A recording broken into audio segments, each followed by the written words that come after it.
A shaft of moonlight cut through the dense foliage, illuminating ancient stone steps descending into the earth.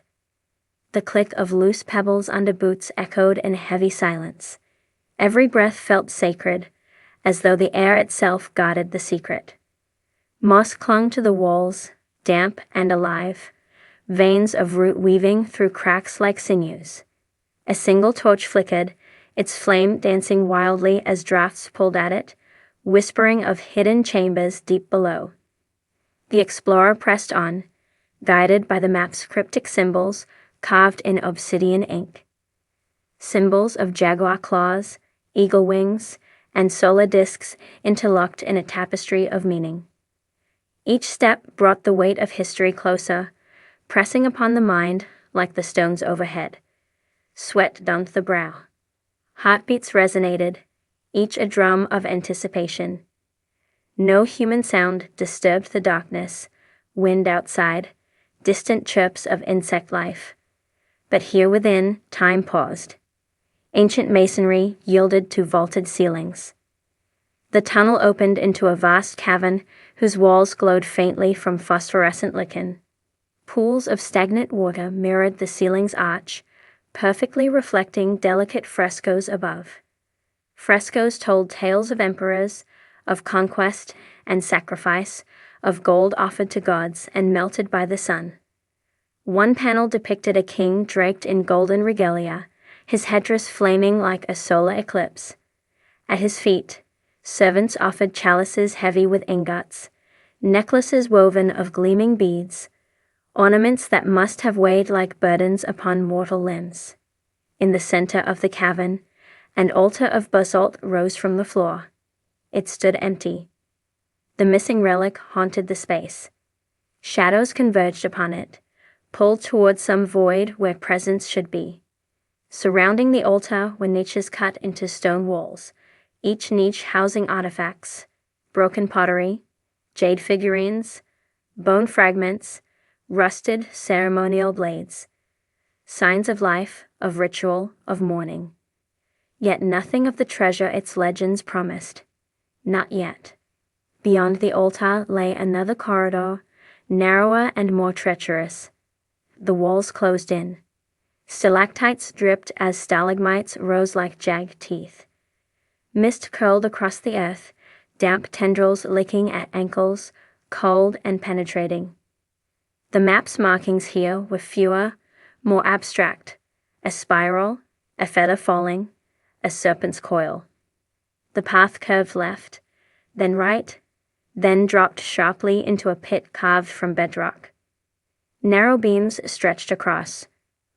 One misstep would send the explorer plunging into darkness. Each crossing tested resolve. Dirty hands gripped rough wood railings, trembling against unseen forces, gravity, darkness. Light flickered and fluttered before steadying. Below, distant water whispered of unknown depths. Finally, the other side reached, palms slick, lungs bursting with relief. Beyond, the tunnel opened again, this one grander. Massive arches soared upward, their ceilings lost in darkness.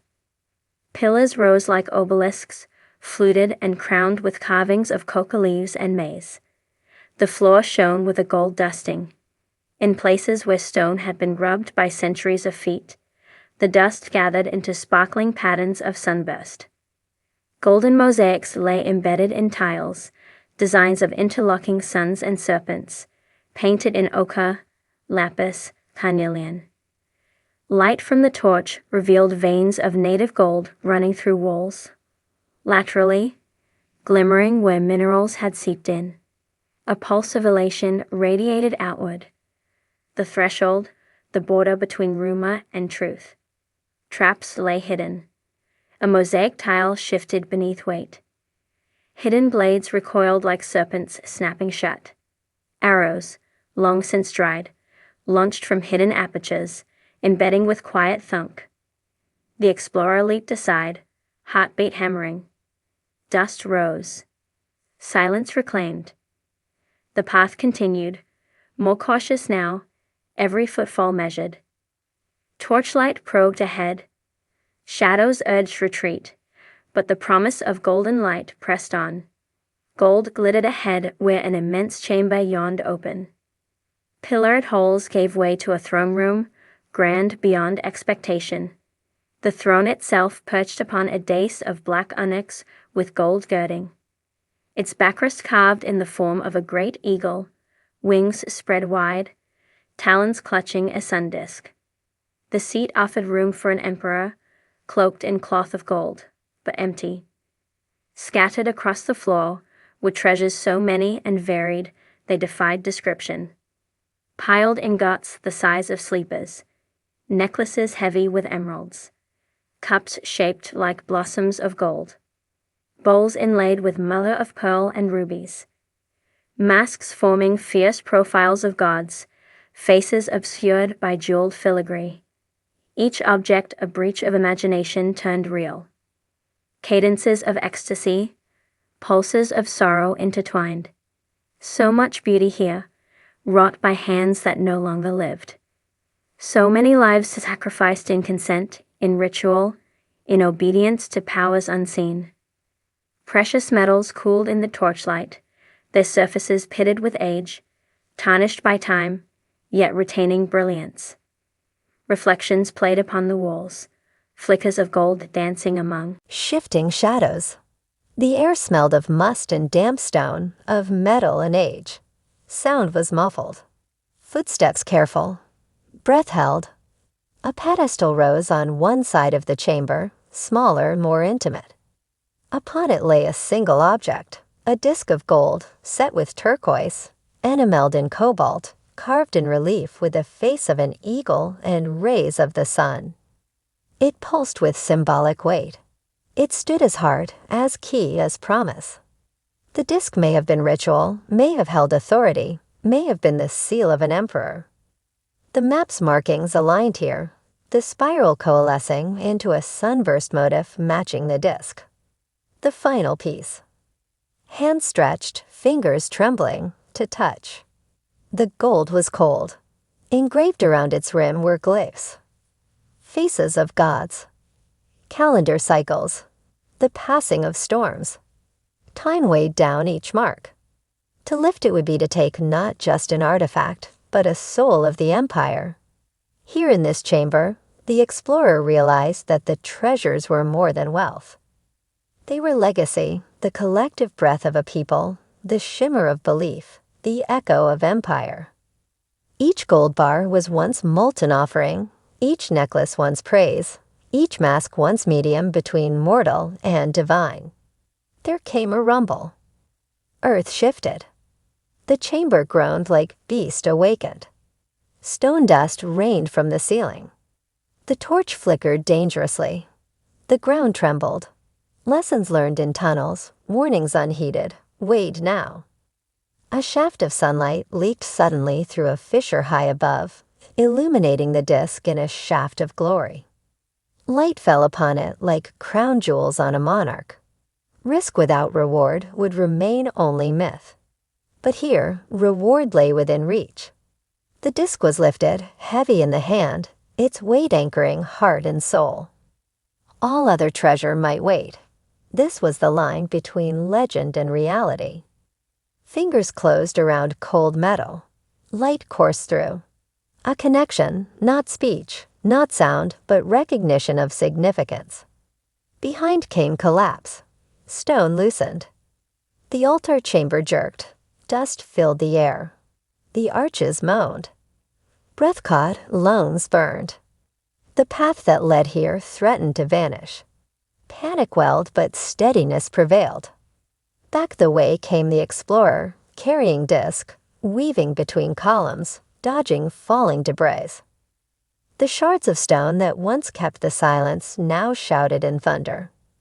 Through the narrow corridor, the path reversed, across the pit, along the curved walls, past the niches. Moonlight receded, replaced by torchlight faltering. Limbs strained. The disk heavy but inspiring. The gold veins on walls seemed to glow in approval. Finally, the exit shaft came. Light, pale, cold, comforting, filtered in. Outside, night stars wheeled overhead. Jungle sounds resumed their claim. Rustling leaves, distant howls, the hum of insects. Moist air smelled of earth and rain. Dew formed on skin. Relief and wonder cracked open together. The explorer stood upright. In hand, the golden disk caught moonlight, surging with promise. Behind, the tunnel mouth swallowed darkness, secrecy preserved. Ahead lay journey's end and beginning. Under the stars, treasures carried above ground felt different. Less weight of legend, more weight of responsibility. The lost gold of the Aztecs, no longer myth, but a truth bound in cold metal. The secret tunnel had led at last to Montezuma's treasure. Radiant, potent, undefinable. The world would change. History would shift. The gold gleamed. The Empire's voice, though silent, spoke through light and stone and heart. A dying sun dropped behind the Mexican Sierra, bathing the ridges in gold. Shadows of jagged peaks stretched long over the forest below, swallowing the last light. Amidst the gnarled trees and ancient stone, a figure emerged, brushing aside vines with gloved hands, boots crunching over forgotten pathways. A worn satchel hung at the figure's side, its strap faded by sun and time. In their hand, a fragment of parchment trembled in the dusk breeze. Ink barely legible, edges brittle and burned. But the symbols on it were unmistakable.